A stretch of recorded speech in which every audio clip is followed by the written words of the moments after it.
Ганбаатар сайд чинь шатгууныхаа асуудлыг л хариуцаа шийдэхгүй юм бол одоо яг энэ сайдын хэрэг юу байх вэ?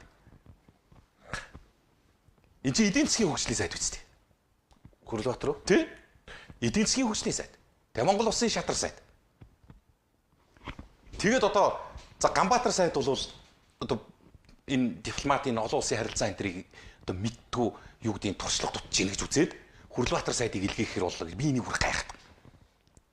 Тэгээд туршлага дутах хүнээ аваач ээ.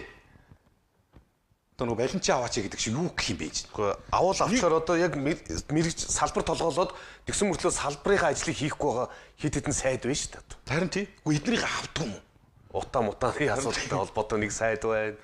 За тэгээ шатхуун төлстэй холбоотой нэг сайд байна. Нэммэмтэй холбоотой нэг сайд, цэрэг мэрэгтэй холбоотой нэг сайд гэдэг. Авахгүй тий ерөөс. Авахгүй л байна л да. Энд тэгээ хоёрдугаарт нь та асуудлыг шийдэхгүй байж болно. Ард иргэдэд